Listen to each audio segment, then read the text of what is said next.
করেছে, তো দেখে খাবারের স্বাদ নষ্ট হয়ে গেছে।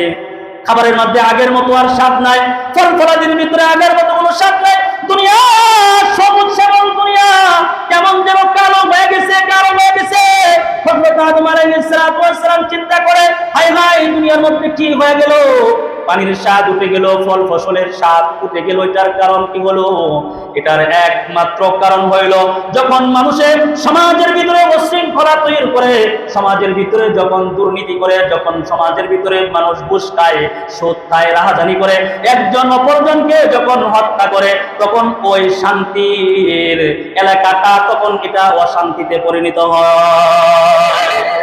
যখন মানুষ আল্লাহর বিধানের বাইরে যাই যখন কোনো কাজ কাম কর্ম শুরু করে দেয়, তখন আল্লাহ তাআলা ওই দেশ থেকে আল্লাহ পাক নিয়ামতগুলো উঠায় নেয়। তখন আলহামদুলিল্লাহ, আল্লাহ পাকের দরবারে শুকরিয়া যে আল্লাহ তাআলা আমাদেরকে গুনাহের পরিবেশ থেকে ইয়াউমুল জুমআ, জুমার দিনে জুমার নামাজ আদায় করার জন্য জিরাবো বাস স্ট্যান্ড কেন্দ্রীয় জামে মসজিদে আল্লাহ পাক আমাদেরকে নামাজ পড়ার জন্য কবুল করেছেন। মালিকের দরবারে জবান ছেড়ে শুকরিয়া তার সকলে মিলে করি আলহামদুলিল্লাহ।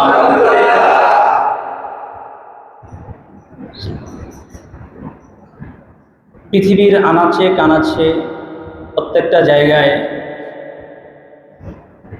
আজকে অশান্তি বিরাজমান। অশান্তির কারণে মানব সভ্যতায়, মানুষ সমাজে এখন মানুষের শান্তির ঘুমটা পর্যন্ত মানুষে কেড়ে নিয়ে যাচ্ছে। মানুষের এই দাম্ভিক চলাফেরা, মানুষের পরিবর্তন না ঘটানোর কারণে মানুষের দাম্ভিকতা মানুষের পিছু ছাড়ছে না। মানুষ যখন দাম্ভিকতা, হিংসা, অহংকার এ নিয়ে যখন মানুষ চলতে থাকে, তখন আস্তে আস্তে করে মানুষ সমাজ থেকে শান্তি আস্তে আস্তে চলে যায়, অশান্তির কারণ হয়ে দাঁড়ায়। এজন্য আল্লাহ তাআলা যুগে যুগে মানুষদেরকে সচেতন করেছেন, মানুষদেরকে শান্তির অবিয় বাণী শুনিয়েছেন। মানুষ পরিবর্তন হওয়ার জন্য আল্লাহ তাআলা প্রেসক্রিপশন দিয়েছেন। প্রত্যেকটা জাতির কাছে প্রেসক্রিপশন হিসাবে নবী রাসূল আলাইহিস সালাম প্রেরণ হয়েছেন। মানুষদেরকে নিজেদের অকল্যাণ, নিজেদের অশান্তি থেকে দূরীভূত করে শান্তির নিশানা উড়িয়ে শান্তির সমাজ গঠনের জন্য আল্লাহ পাক বিভিন্ন জাতির গোষ্ঠীর ভিতরে নবী রাসূল প্রেরণ করেছেন এবং তাদেরকে সত্যের বাণীগুলো শুনিয়েছেন, কিভাবে তারা পরিবর্তন হতে পারে। ঠিক কোরআনে কারিমে পৃথিবীর সূচনা থেকে, পৃথিবীর সূচনায় প্রথম মানুষ, প্রথম নারী হযরত আদম আলাইহিস সালাতু ওয়াস সালাম এবং আমাদের আদি মাতা হযরত হাওয়া আলাইহিস সালাম, এই দুইজনের মাধ্যমে আল্লাহ তাআলা দুনিয়াতে বসবাসের জন্য দুইজনকে আল্লাহ তাআলা নিযুক্ত করেছেন। আল্লাহ পাক বলেন যে দুইজন মানুষকে দুনিয়াতে আগমন প্রেরণ করা হয়েছে, তাদের গর্ভ থেকে দুটি সন্তান জন্ম নিয়েছিল, দুটি ভাই দুনিয়াতে এসেছিল। একজনের নাম ছিল কাবিল আর একজনের নাম হাবিল। এই দুইজন মানুষ পৃথিবীতে প্রথম আসেন মায়ের গর্ভ থেকে। আল্লাহ তাআলা তাদের যে ঘটনা, এটা তো আমাদের নবী মুহাম্মদুর রাসূলুল্লাহ সাল্লাল্লাহু আলাইহি সাল্লাম জানতেন না। আল্লাহ পাক কোরআনে কারীমের আয়াত দ্বারা আমার নবীকে ওই আদম যুগের ঘটনাগুলো আমার নবীকে আল্লাহ তাআলা শোনাইতেছেন। কারণ নবী মুহাম্মদুর রাসূলুল্লাহ সাল্লাল্লাহু আলাইহি ওয়াসাল্লাম এসেছেন সমস্ত নবীদের পরে। তো আগের নবীদের অবস্থা কেমন ছিল, আল্লাহ তাআলা সেই ঘটনাগুলো কোরআনে কারীমের আয়াত দিয়ে আমার নবীকে বুঝাইয়া দিতেছেন। সুবহানাল্লাহ। এটা কোনো গল্প কিচ্ছা ঠাকুরমার জুলির গল্পের কিচ্ছা কাহিনী নয়, ডাইরেক্ট কিচ্ছা আল্লাহ তাআলা কোরআনে কারীম থেকে আমার নবীকে শোনাইতেছেন। আল্লাহ তাআলা মুহাম্মদুর রাসূলুল্লাহ সাল্লাল্লাহু আলাইহি ওয়াসাল্লামকে বলতেছেন, হাবিব, মাহবুব, হে আমার প্রিয়, আপনি হাবিল কাবিল হযরত আদমের সন্তানদের ঘটনা মানুষের সামনে সত্য সহকারে আপনি উপস্থাপন করেন। আল্লাহ পাক বলেন, ওয়াতলু আলাইহিম নাবা আবালাই আদামা বিল হক, তুমি আদমের দুই সন্তানের ঘটনা মানুষের মাঝে সত্য সহকারে সুন্দরভাবে ঘটনা মানুষদেরকে জানিয়ে দেন। কি ঘটনা আপনি জানাইবেন? ইয কাররাবা কুরবানান, সুবহানাল্লাহ বলেন। ইয কাররাবা কুরবানান, যখন দুইজন আল্লাহ তাআলার সমীপে কুরবানি পেশ করলেন।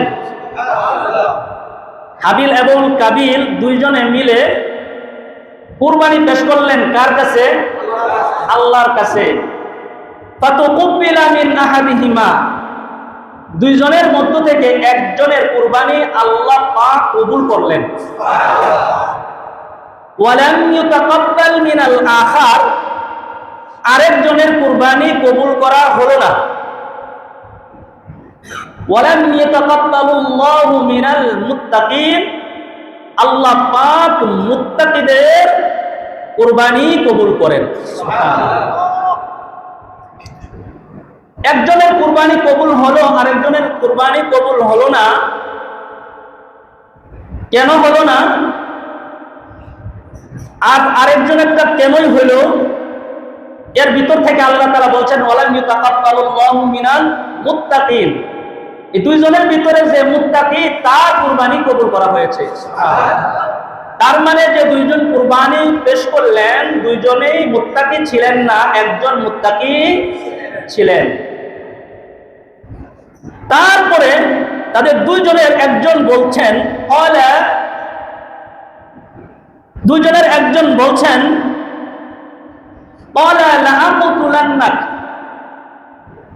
আমি তোমাকে হত্যা করব। যার কুরবানি কবুল হলো না সেই ব্যক্তি বললেন, যার কুরবানি কবুল করা হয়েছে সেই ব্যক্তিকে বললেন, আমি তোমাকে হত্যা করব। বললেন, কেন তুমি আমাকে হত্যা করবা? আমার অপরাধ কি? আমার দোষ কি? সে বলল, তোমার দোষ একটাই, তুমি কুরবানি তোমার কবুল হয়েছে, এটাই তোমার দোষ, এই জন্য তোমার হত্যা করবো। নাউজুবিল্লাহ বলেন। তোমার দোষ কি? তোমার দোষ, তুমি সত্য কথা কেন বলো, এই জন্য তোমাকে হত্যা করা হবে। তোমার দোষ কি? তুমি সমাজ থেকে মাদক, তুমি সমাজ থেকে সন্ত্রাস নির্মূল করার জন্য আসছো, এই জন্য তোমাকে হত্যা করা হবে। তোমার দোষ কি?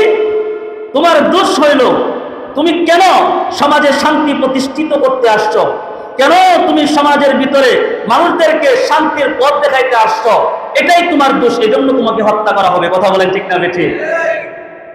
ঠিক এই সমস্ত কারণেই হযরতে হাবিলকে হত্যার হুমকি দিলেন কাবিল। বললেন, তোমার অপরাধ, তোমার দোষ একটাই। দোষটা কি?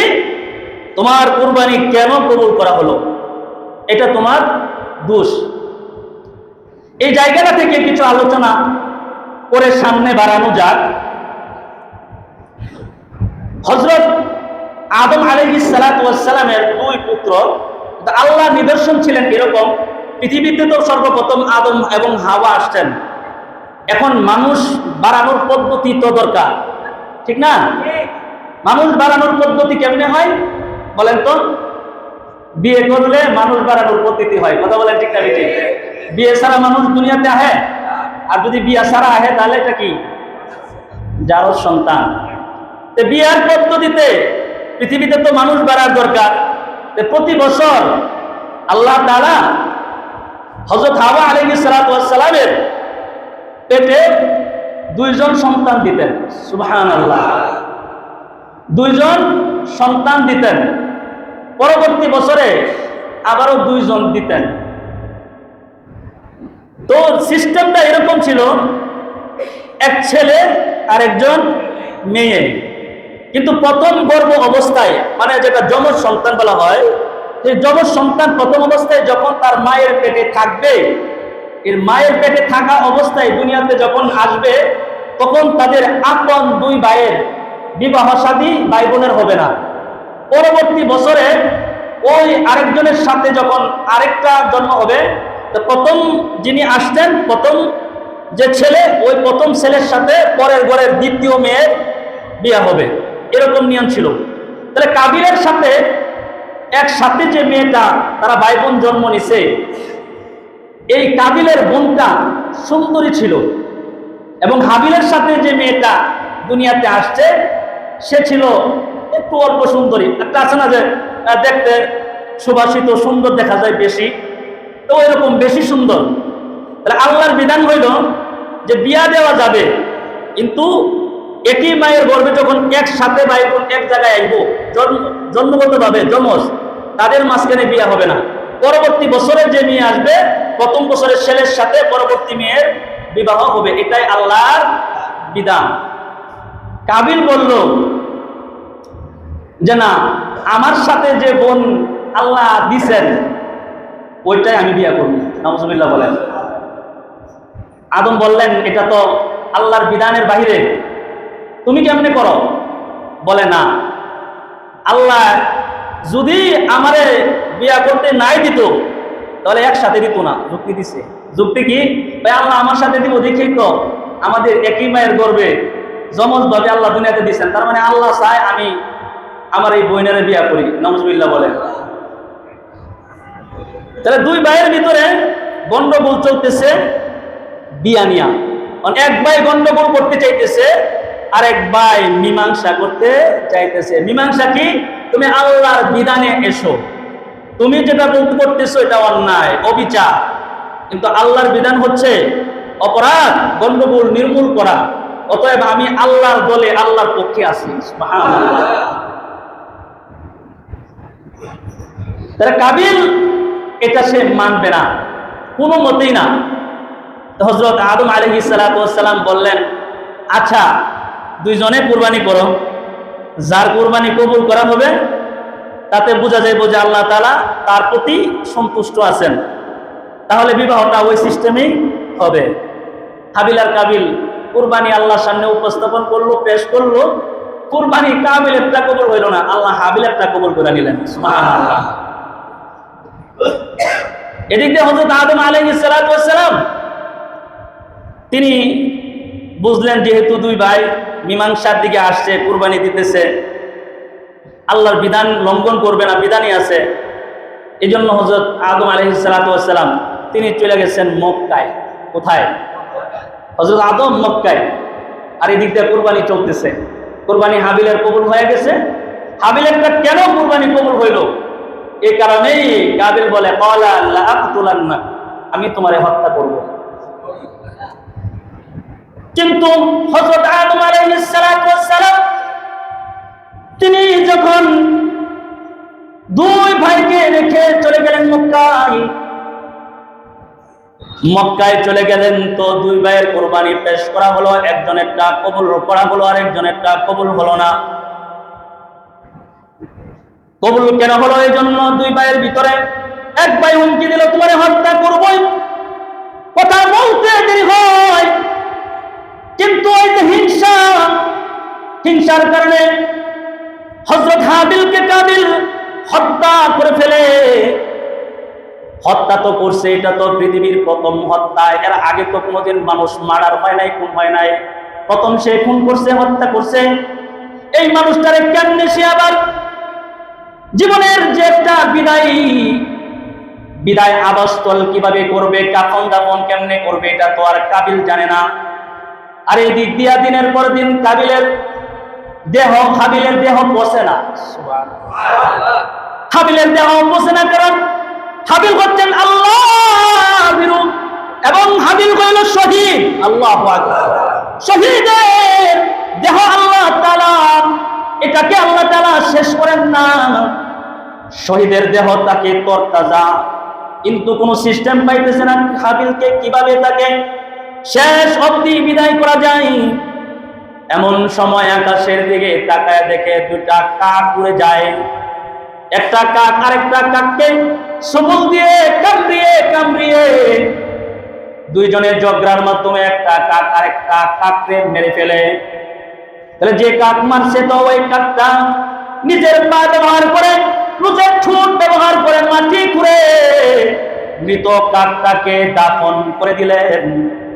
এই কাবিল এই অবস্থা দেখলেন, দেখা কাবিলও চিন্তা করলেন ঠিক আমার এমনই করতে হবে। তো কাবিল নিজে মাটি খুঁড়ে হাবিলকে শেষ বিদায় দিয়ে দিয়েছে। এই আয়াত থেকে বোঝা যায় মানুষ যখন সত্যের পথে নির্বিঘ্নে আল্লাহর পথে চলে তখন মানুষের শত্রুতা বাড়ে, মানুষের দুশ্মনী বাড়ে। আর এই শত্রুতা সত্যের পথে চলার কারণে কাবিল যেমন হাবিলকে হত্যা করেছে, যুগে যুগে মানুষ মানুষকে এইভাবে হত্যা করতেছে। কিন্তু হত্যা করা হলো কবিরা গুনাহ। আর আল্লাহর বিধান যে মানে না সে হচ্ছে কাফের। সে কি?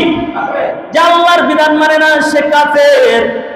আমাদের সমাজে এমন মানুষ আছে যে আল্লাহর বিধান মানে না, আল্লাহর হুকুমের মধ্যে চলে না। আল্লাহ তাকে দুনিয়াতে এনেছেন এবং তার উপরে আল্লাহর বিধান আছে, এটাকে সে মেনে নিতে পারে না। অনেক সময় আমাদের সমাজে কোরআনের অনেক বিধান আছে, অনেক মুসলিম বিদ্বেষী, এগুলো তারা মেনে নিতে পারে না। কথা বলা ঠিক না বেঠিক? এজন্য বলা হয়েছে অন্যের নিয়ামত মেনে নেওয়া জরুরি। আপনি কারো সফলতা দেখলেন, আপনি কারো গ্রহণযোগ্যতা দেখলেন, এটা আপনি নিয়ামত হিসাবে মেনে নিবেন। আল্লাহ তাআলা একজনকে গ্রহণযোগ্যতা দিয়েছেন, আল্লাহ একজনকে সফলতা দান করছেন, আপনি সফলতাটাকে মনের ভিতরে মাইনা নিবেন। এটা নিয়ে কিন্তু আপনি দুশ্মনী করবেন না, এটা নিয়ে আপনি গীবত সাকায়াত করবেন না, হিংসা মনের ভিতরে রাখবেন না।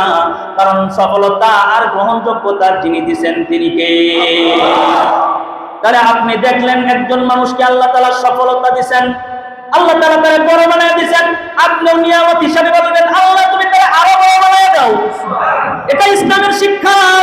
আপনি বলবেন আল্লাহ আমার ভাই সফলতার দিকে চলে গেছে, সফলতার পূর্ণ সিঁড়িটা তুমি তারে দেখায়া দাও। সুবহানাল্লাহ। এটা হচ্ছে একজন মুমিন মুসলমানের ঈমান ভিতরে থাকা জরুরি হওয়ার একটা মাধ্যম, একটা কারণ। সুবহানাল্লাহ। এজন্য কাবিল কিন্তু তার রাগ নিয়ন্ত্রণ করতে পারে নাই। রাগ নিয়ন্ত্রণ না করার কারণে কিন্তু হাবিলকে হত্যা করেছে। পৃথিবীর এই ইতিহাসে পৃথিবীতে যত মানুষকে হত্যা করবে তার হত্যার 1% কাবিলের কাছে যাবে। নাউজুবিল্লাহ বলেন। কারণ প্রথম মানুষ হত্যাকারী হচ্ছে এই কাবিল। আর সমাজ থেকে শান্তি এই উঠিয়ে দেওয়া, অশান্তি বিরাজমান করার সর্বপ্রথম যে অবস্থান তৈরি করছে সে কাবিল। কিন্তু হযরত আদম আলাইহিস সালাম মক্কায় রয়েছেন, হঠাৎ করে তিনি আসমানের দিকে তাকাইলেন, আসমানে কোনো সৌন্দর্য দেখা যায় না, সব মলিন হয়ে গেছে, কালো আধার হয়ে গেছে। হযরত আদম আলাইহিস সালাম খাবার গ্রহণ করেছে তো দেখে খাবারের স্বাদ নষ্ট হয়ে গেছে। খাবারের মধ্যে আগের মতো আর স্বাদ নাই, ফল ফলাদির ভিতরে আগের মতো কোনো স্বাদ নাই। দুনিয়া সবুজ শ্যামল দুনিয়া কেমন যেন কালো হয়ে গেছে, কালো হয়ে গেছে। হযরত আদম আলাইহিস সালাম চিন্তা করে হায় হায় দুনিয়ার মধ্যে কি হয়ে গেল, পানির স্বাদ উঠে গেল, ফল ফসলের স্বাদ উঠে গেল। এটার কারণ কি হলো? এটার একমাত্র কারণ হইল যখন মানুষের সমাজের ভিতরে উশৃঙ্খলা তৈরি করে, সমাজের ভিতরে যখন দুর্নীতি করে, যখন সমাজের ভিতরে মানুষ ঘুষ খায়, সুদ খায়, রাহাজানি করে, একজন অপরজনকে যখন হত্যা করে, তখন ওই শান্তির এলাকাটা তখন এটা অশান্তিতে পরিণত হয়। যখন মানুষ আল্লাহর বিধানের বাইরে যাইয়াই যখন কোনো কাজ কাম কর্ম শুরু করে দেয়, তখন আল্লাহ তাআলা ওই দেশ থেকে আল্লাহ পাক নিয়ামতগুলো উঠায় নেয়। তখন আর নিয়ামতের স্বাদ পাওয়া যায় না। তখন আপনি কোনো কিছু খাইলে স্বাদ পাইতেন না। এজন্যই তো আমাদের আকাবেররা, আমাদের দাদা, আমাদের পর্দারা, তাদের মুখে শুনেছি তারা বলেছেন, বড় বড় মাছ আমরা নিজের হাতে ধরছি, সুন্দর সুন্দর সবজি আমরা রোপণ করেছি নিজের হাতে, এগুলো আমরা এনে রান্না করেছে, এত স্বাদ খাবারে ছিল। আর এখন খাবার থেকে স্বাদ যেন উঠে গেছে, কোনো স্বাদ পাওয়া যায় না। ঠিক না? আগের যুগের মানুষ গুনাহ করতো না, গুনাহ থেকে দূরে ছিল। টিভি, ভিসিআর, মোবাইল, ইউটিউব এগুলো ছিল না। মানুষ শান্তিতে ছিল, গুনাহ মুক্ত ছিল। এজন্য তাদের খাবারে তারা স্বাদ পেয়েছে। যখনই গুনাহ আসছে তখনই সমাজ থেকে এই সমস্ত শান্তির খাবার আস্তে আস্তে অশান্তিতে পরিণত হয়ে গেছে। এজন্য সমাজে যখন কেউ কোনো শান্তি প্রতিষ্ঠিত করতে চায়, তখন ওই সমাজ থেকে আগে গুনাহ দূর করতে হবে। ঠিক না বেঠিক? তাহলে কুরবানি এটা এমন এক জিনিসের নাম, কুরবানি এটা দিল থেকে হয়, দিল থেকে মানুষ কুরবানি করতে হয়। কারণ দিল থেকে কোরবানি যখন বান্দা না করবে তখন ওই কোরবানি কবুল হয় না। কাবিলের মনের ভিতরে ছিল দুশমনী, তার ভিতরে আল্লাহর প্রতি যে প্রেম, মোহাব্বত, ঈমান এটা ছিল না।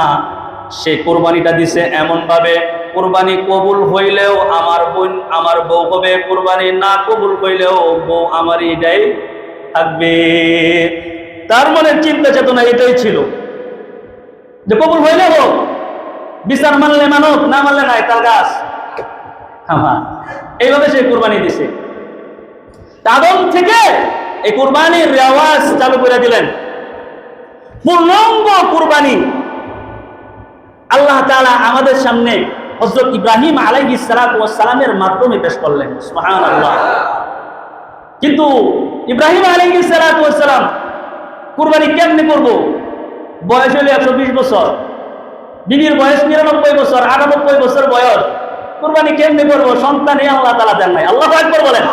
আল্লাহ তো তাকে সন্তানই দান করেন নাই। এই ইব্রাহিম আলাইহিস সালাতু ওয়াস সালাম কি পরিমাণ দোয়া আল্লাহর দরবারে করছেন। একজন নবী একবারে 120 বছর পর্যন্ত আল্লাহ তাআলার কাছে খালি বলছে, আল্লাহ আমার একটা সন্তান তুমি দাও, একটা সন্তান দাও। সুবহানাল্লাহ বলেন। আমরা কয়দিন দোয়া করি? 5-6 দিন দোয়া করি বলে হুজুর দোয়া তো করছি আর করতে পারতাম না, বহুত দোয়া করছি এখন আর কবুল হয় না। একজন নবী, আল্লাহর প্রেরিত বান্দা, আল্লাহর পছন্দের বান্দা, বছরের পর বছর দোয়া করছেন, তিনি কি করেন নাই? ঘাবড়ায় যান নাই, দোয়া কইরাই গেছেন। সুবহানাল্লাহ। হঠাৎ করে হযরত ইব্রাহিম আলাইহিস সালাতু ওয়াস সালাম দেখলেন তার বাড়ির পাশে, তার বাড়ির সামানার সামনে কয়েকজন মানুষ এসে দাঁড়ায় গেলেন। কিছু মানুষ আসলেন, কিছু মানুষ যখন আসছে, হযরত ইব্রাহিম আলাইহিস সালাতু ওয়াস সালাম মনে করছেন তারা আমার মেহমান, তো মেহমানের কদর করা লাগে, মেহমানের মেহমানদারি করা লাগে। এজন্য সুন্দর, সুস্থ, শক্তিশালী একটা বাছুর বাজা কইরা মেহমানদের সামনে উপস্থাপন করলেন। একটা বাছুর বাজা কইরা হযরত ইব্রাহিম আলাইহিস সালাতু ওয়াস সালাম মেহমানের সামনে রাখলেন। কিন্তু দেখেন যে মেহমান খায় না। ইব্রাহিম আলাইহিস সালাতু ওয়াস সালাম বললেন, খান না কেন? তখনকার যুগের নিয়ম ছিল, কোনো মেহমান কারো বাড়িতে আসলে যদি মেহমানদারি গ্রহণ না করতেন, যদি না খাইতেন, তাহলে মনে করতেন যে তার প্রতি তার শত্রুতা, দুশ্মনী আছে, তার কোনো ক্ষতি করার জন্য আসছে, এজন্য সে খাবার গ্রহণ করতেছে না। ইব্রাহিম আলাইহিস সালাতু ওয়াস সালাম ভয় পেয়ে গেলেন, আমি খাবার দিলাম, আমার খাবার নিল না, কারণটা কি? ইব্রাহিম আলাইহিস সালাতু ওয়াস সালাম ভয়ে ভয়ে বলতেছে, খাবার দিলাম, খান না কেন? তো হযরত ইব্রাহিম আলাইহিস সালাতু ওয়াস সালামকে বলতেছে, মানুষ রূপে দেখছো, আমরা মানুষ না, আমরা আসমানের আল্লাহর ফেরেশতা।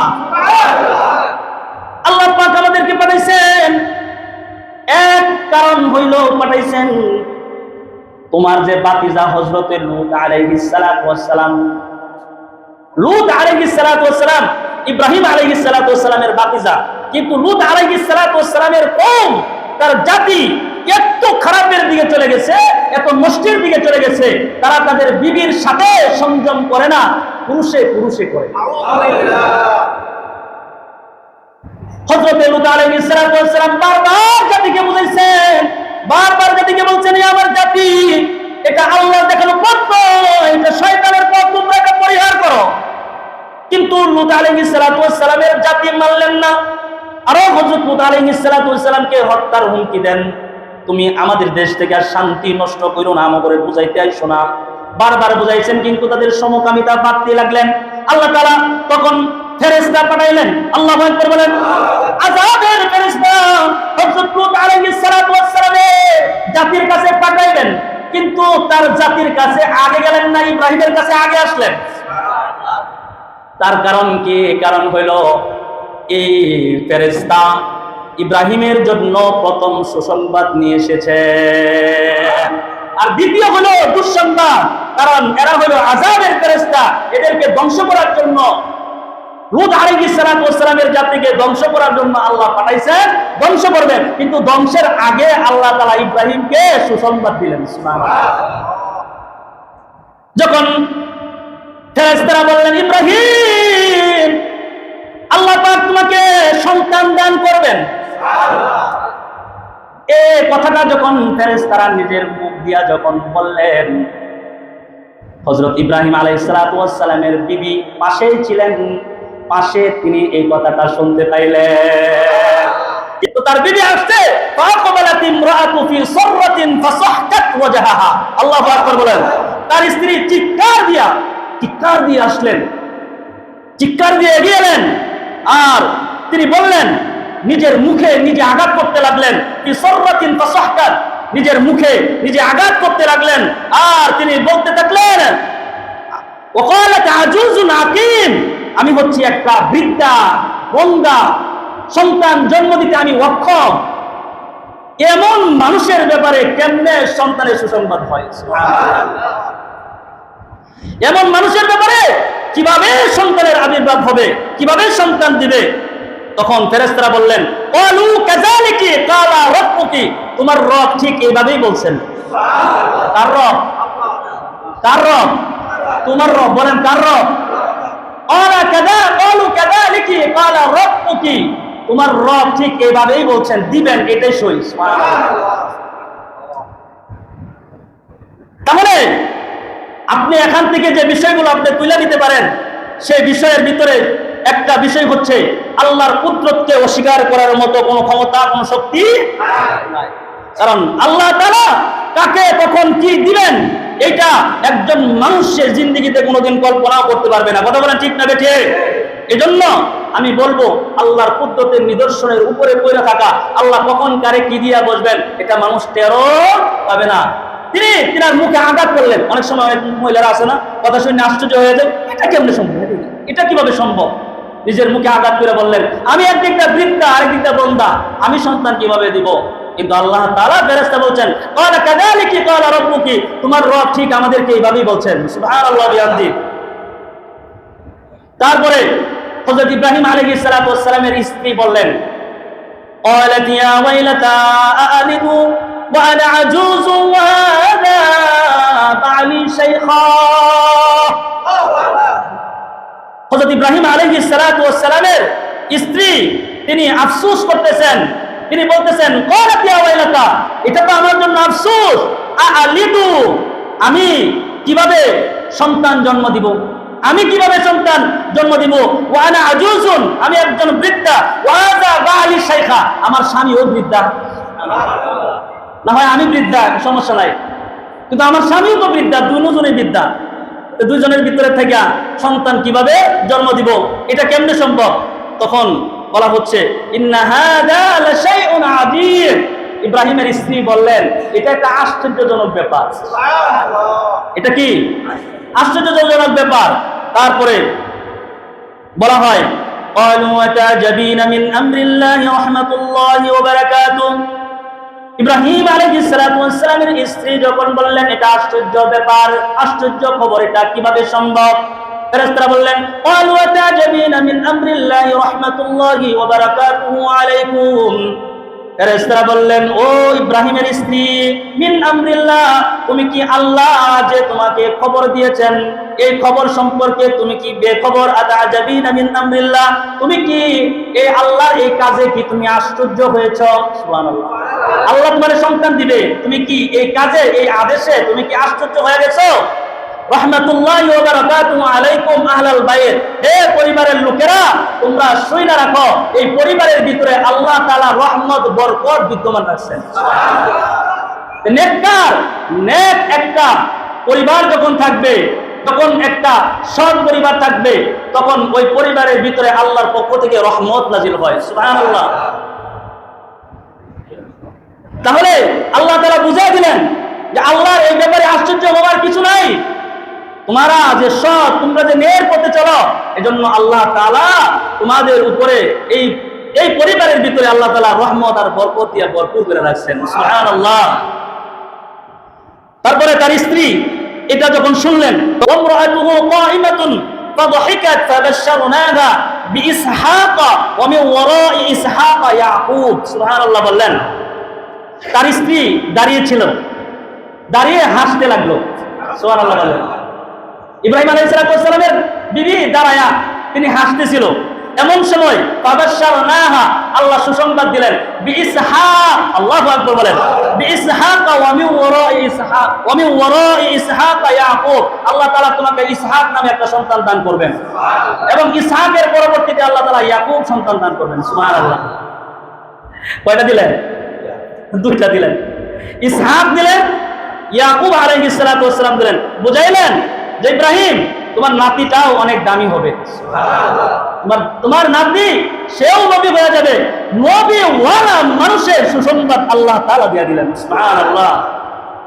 তারপরে হযরত ইব্রাহিম আলাইহিস সালাতু ওয়াস সালাম তিনি বললেন, আলহামদুলিল্লাহ ইল্লাযী ওয়াহাবা লি আলাল কিবারি ইসমাঈল ওয়া ইসহাক ইন্না রাব্বী লাসামিউদ দুআ।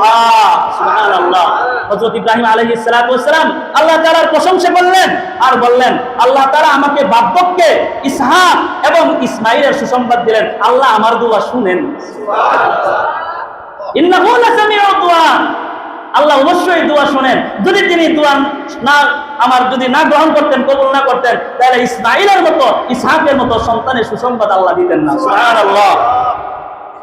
আল্লাহ অসম্ভবকে সম্ভব করেন, এটা আল্লাহর কাজ, এটাই আল্লাহর কাজ। আল্লাহর কাজ হলো অসম্ভবকে সম্ভব করা। দুনিয়ার মানুষ অসম্ভবকে সম্ভব করতে, অসম্ভবকে সম্ভব করেন তিনি কে? আল্লাহ। 2 নম্বরে আমাদেরকে শিখাইলেন, দোয়া কোনোদিন ব্যর্থ হয় না। দোয়া এটা তীরের মতো, যদি কেউ দোয়া করে, তীর যেরকম গিয়ে তার ঠিক জায়গায় গিয়ে বসে যায়, ঠিক দোয়া করলে আল্লাহ তাআলার কাছে ঠিক জায়গায় যদি দোয়া করে, ঠিক ওই জায়গায় গিয়ে বসে যায়। সুবহানাল্লাহ। এজন্য এই আয়াত থেকে বোঝানো হয়েছে, তোমরা ব্যর্থ হও না, দোয়া ছাইড়া দিও না, কারণ লক্ষ্য বস্তু, তীর কখনো লক্ষ্য বস্তুকে প্রয়োগ করে না, যেখানে প্রয়োগ করে সেখানেই লাগে। দোয়া ব্যর্থ হয় না, যেভাবেই দোয়া করো দোয়া কবুল করা হয়। সুবহানাল্লাহ। নাম্বার 3, কোনদিন আশা ছাড়তে নাই। কি নাই? আশা ছাড়বেন না। আরে কই কই দিল না তো, কই দিল না তো, এটা বলবেন না, খালি বলতে থাকবেন, আল্লাহ দেও দেও দেও দেও। সুবহানাল্লাহ। এটা শিখাইছেন এই আয়াত থেকে। এই আয়াত থেকে এটা শিখায়, কই দিল না তো, দিল না তো। আপনি বলবেন কি, আল্লাহ দেও দেও দেও। আপনার কথা হলে আপনি বলেই যাবেন, আল্লাহ আমারে দাও, আল্লাহ আমারে দাও, আল্লাহ আমারে দাও। একদিন না একদিন ঠিকই আল্লাহ আপনাকে দান করবেন। যদি দুনিয়াতে না দেয়, কোরআনের আয়াত, যদি দুনিয়াতে না দেয়, আল্লাহ আখিরাতে আপনাকে অবশ্যই দিবেন, আপনি খুশি হয়ে যাবেন। আল্লাহ তাআলা অপ্রত্যাশিত সুসংবাদ দেন, যেটা আপনি প্রত্যাশা করেন নাই কোনোদিন, যেটার ভিতরে আপনি আশাই রাখছিলেন না যে আল্লাহ আমারে দিব, আপনার আশাই নাই, আপনি আশা ছাইড়া দিয়েছেন। আল্লাহ বলছেন, আশা ছাইড়া দিও না, আশাটা মনের মধ্যে ধরে রাখো। যদি তোমার সৎ এবং সফল ভাবে যদি তুমি আশা করতে পারো, অবশ্যই তোমার আশা পূরণ করা হবে। সুবহানাল্লাহ। আর আপনি আমার স্ত্রী, আমাদের যাদের সন্তান হয় না, বছরের পর বছর হয়ে যায়, 4 বছর 5 বছর হয়ে গেছে, বিয়ে করছেন, সন্তান হয় না, এখানেও শিক্ষা আছে। এখানে শিক্ষা কি? বিবিকে বিনয়ী হতে হবে। কি হতে হবে? বিনয়ী হইতে হবে। একটা বিনয়ী হতে হবে, নরম হইতে হবে, দিল খুশা হইতে হবে, দিল নরম রাখতে হইব। দিল নরম রাখা যদি দোয়া করা হয়, অবশ্যই দোয়া কবুল করা হবে, অবশ্যই সন্তান দান করা হবে। সুবহানাল্লাহ। তো দিলটাকে নরম করে দেওয়া। আল্লাহ তাআলা আমাদের জন্য যা কিছু করেন এগুলো সব আল্লাহ হিকমতে করেন। আপনি আমার ভাবসাব দেখে করেন না, আল্লাহ হিকমত খাটান। আমার বান্দার হিকমত খাটাইলে কোন দিকটা কল্যাণের হবে। দিল আপনার এক সন্তান, সন্তান বড় হয়ে হইলো উল্টা পাল্টা আপনার মাথায় বাড়ি দেয়, গাঞ্জা হিরোইন ফেন্সিডিল খা, এমন সন্তান দিয়ে আপনি কি করবেন? কোনো লাভ আছে নাকি? কিন্তু আল্লাহ যদি হিকমত করে দেন যে আমার বান্দার জন্য এটা ঠিক নাই, আমার বান্দার জন্য একজন ফরেজগার দিনদার সন্তান দরকার, আল্লাহ হিকমত খাটায়া ওই ঘরে দিনদার সন্তান দান করেন। সুবহানাল্লাহ। এই খিজির আলাইহিস সালাতু ওয়াস সালামের ঘটনা আছে, মুসা আলাইহিস সালাতু ওয়াস সালামের ঘটনা আছে। মুসা আলাইহিস সালাতু ওয়াস সালামকে খিজির আলাইহিস সালাতু ওয়াস সালাম বলছেন, শোনো আমি তোমারে সফর সঙ্গী করতে পারি, কিছু কারণ আছে, কারণ যদি মানো তাহলে আমি তোমারে সফর সঙ্গী করব। তার কারণ কি? আমি যা করবো তা তুমি কিছু আমারে বলতে পারবে না, আমি যা করবো শুধু তুমি দেখবা কিন্তু বলতে পারবে না। এই ঘটনাটা কেন হচ্ছে একটু বোঝানোর জন্য। তো হযরত মুসা আলাইহিস সালাতু ওয়াস সালাম তখনকার নবী, তো খিজির আলাইহিস সালাতু ওয়াস সালাম তিনি ছিলেন অনেক জ্ঞানের অধিকারী, আল্লাহ তাআলা তাকে মহত্ব আভিজাত্য জ্ঞান দান করেছিলেন। সুবহানাল্লাহ। যখন মুসা বলছিলেন, মুসাকে জিজ্ঞেস করা হয়েছে আপনার এই জাতির ভিতরে সবচাইতে জ্ঞানী লোক কে? হযরত মুসা বলে আমি তো নবী, নবী হিসেবে তো আমি জ্ঞানী। সুবহানাল্লাহ বলেন। তার কথার মধ্যে যুক্তি আছে, কারণ আমি তো এই যুগের নবী, তাহলে আমার চাইতে জ্ঞানী তো কেউ হইতে পারে না। কেন বললেন যে আমি জ্ঞানী? এটা আল্লাহর পছন্দ হয় না, এজন্য আল্লাহ তাআলা বলতেন মুসা শুধু তুমি জ্ঞানী না, তোমার চাইতে বড় জ্ঞানী আমি আল্লাহ রেখা দিয়েছি। সুবহানাল্লাহ। আল্লাহ ওই জ্ঞানীর আমি কই পাবো? তুমি যাও অমুক জায়গায় আছে। তো যাক, যে কথাটা বুঝাইতে চাইছিলাম, হযরত মুসা আলাইহিস সালাতু ওয়াস সালাম বললেন আচ্ছা ঠিক আছে, ঠিক আছে, আমার আপনি সফর সঙ্গী করেন, যা দেখবো কিছু কমু না। তো সফর সঙ্গী হইয়া বের হইছেন, তো যে নদী পার হইতেছেন, নদী পার হওয়ার আগেই মাঝখানেই এই খিজির আলাইহিস সালাতু ওয়াস সালাম নৌকা ছিদ্র করে দিয়েছেন। নৌকা ছিদ্র করে দিলে নৌকা ডুবে গেছে। মুসা আলাইহিস সালাতু ওয়াস সালাম আর ঠিক থাকতে পারে নাই, বলে ওই মেয়েটা কোনো কাম করছেন নাকি? একটা গরিব মানুষ নৌকা দিয়ে চলাচল করে, এই নৌকা দিয়েই তার খাবার দাবারের ব্যবস্থা হয়, জীবিকার ব্যবস্থা হয়, আপনি এটা ছিদ্র করে দিয়েছেন, কামটা ভালো করছেন। খিজির বলা কি আগে না বলছিলাম যে দেখবা কিছু বলতে কয় আর বলতো না, আর বলতো না। আল্লাহু আকবার বলেন। আর বলতো না, আমার আপনি সবার সঙ্গী করে নিয়ে যান। তা আবার তারে নিয়া যখন পারে চলে গেলেন, কি হাত দিছেন, তো দেখে মরুভূমির প্রান্তরে বাচ্চারা বালু দিয়ে খেলাধুলা করতেছে। খিজির আলাইহিস সালাতু ওয়াস সালাম তিনার তলোয়ার ছিলেন, তলোয়ার বের করে বাচ্চাটাকে কতল করে দিলেন। ছোট বাচ্চা, মাসুম বাচ্চা খেলাধুলা করতেছে। খিজির আলাইহিস সালাতু ওয়াস সালাম কি করলেন? এই বাচ্চাটাকে হত্যা করলেন, কতল করে দিলেন। মুসা আলাইহিস সালাতু ওয়াস সালাম তো অবাক হয়ে গেলেন, আরে আপনি তো নৌকা ডুবাইছেন, কোনো সমস্যা নাই, মাসুম নিষ্পাপ একটা বাচ্চারা আপনি হত্যা করলেন, এইটা আপনি কি করলেন? এটা তার কাছে বড় মনে হয়ে গেল। খিজির আলাইহিস সালাতু ওয়াস সালাম বললেন, তোমাকে আগে বলছিলাম দেখবা কিছু বলতে পারবে না। আবার হাঁটা শুরু করছেন, যাওয়ার পরে তৃষ্ণার্ত হয়ে গেলেন, তৃষ্ণায় বুক ফেটে যাচ্ছে। এলাকায় গিয়ে বললেন আমাদেরকে একটু পানি দেন। খিজির আলাইহিস সালাতু ওয়াস সালামকে পানি দিলেন না। পানি না দেওয়ার কারণে মুসা আলাইহিস সালাতু ওয়াস সালাম দেখলেন এক গ্লাস পানি তো দিলেন না। খিজির আলাইহিস সালাতু ওয়াস সালাম দেখলেন একটা দেয়াল, এটা পড়ে যাবে, এখন পড়ে যাওয়ার সম্ভাবনা। খিজির আলাইহিস সালাম তিনার হাত দিয়ে দেয়াল ধরে সোজা করে দিলেন। মুসা আলাইহিস সালাম দেখে রাগে খুবে চিৎকার দিয়ে বলে উঠলেন, যে জগতের, যে জাতি, যে সমাজের, যে গ্রামের লোকেরা তৃষ্ণা অবস্থায় এক গ্লাস পানি আমাদেরকে দিতে পারে না, ওই সমাজের দেয়াল ঠিক করে দেন, এটা আমরা ঠিক করেন না।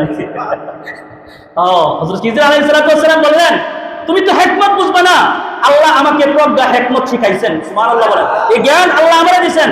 তুমি দেখছিলে না নৌকা দিয়া যাইতেছি, ওই যে সামনে রাজা, জালিম রাজা, তাদের সৈন্যরা পারে দাঁড়ায় আছে, এই নৌকা থেকে গেলেই এই নৌকা তারা বেষ্টন কইরা এই নৌকা তারা নিয়ে যাবে। এই একটা গরিব মানুষ, এটা দিয়ে সে জীবিকা চালায়, এই নৌকা যদি জালিম বাদশার লোকেরা লয়ে যায়গা, এই মানুষটা কি হইব? এই জন্য ওই পানির মধ্যে সিদ্ধি করে রাখছি, পরবর্তীতে যেন এই নৌকার মালিক তার নৌকা এখান থেকে নিয়ে যাইতে পারে। সুবহানাল্লাহ। এই জন্য ডুবাই রাখছি। ওই বাচ্চারা যে মারলেন, হত্যা করলেন, এটা কেন করছেন? ও বাচ্চা হত্যা করছে এই জন্য, এই বাচ্চা বড় হয়ে তার বাপ মাকে হত্যা করবে। আউযুবিল্লাহ বলেন। এই বাচ্চা বড় হয়ে তার বাবা মাকে হত্যা করবে, তার বাবা মার উপরে জুলুম করবে, এজন্য এই বাচ্চাকে হত্যা করছি। আল্লাহু আকবার বলেন। ওই তাহলে দেয়াল উঠে দিলেন কেন লাগা? ওই দেয়াল উঠে দিছে এই জন্য, এই দেয়ালের নিচে এই গভীর প্রান্তরে ইয়েতিমের আল্লাহ তাআলা অনেক সোনা দানা সংরক্ষিত করে রাখছে। তারা সাবালক হয়ে গেলে এই দেয়ালের নিচ থেকে তাদের সোনা দানা এতিম বাচ্চারা বের করবে। সুবহানাল্লাহ। করে গেলে তো পাইবো না। এই যে কাজগুলো, এগুলো নবী তুমি জানবা না, এই হিকমত, এই জ্ঞান আল্লাহ আমারে দান করছেন। সুবহানাল্লাহ। তাহলে আমি যে কথাটা বলতেছিলাম, কি কথাটা বলেন তো?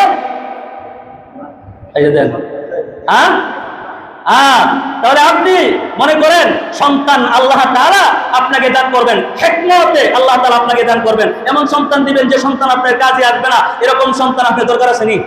এখনই তো বলে তুই যদি যে অবস্থা তোর হয়েছে যদি জানতাম গলা টিপটা তোর ওই দিনকে মেরে উঠাম, ঠিক না বেঠিক?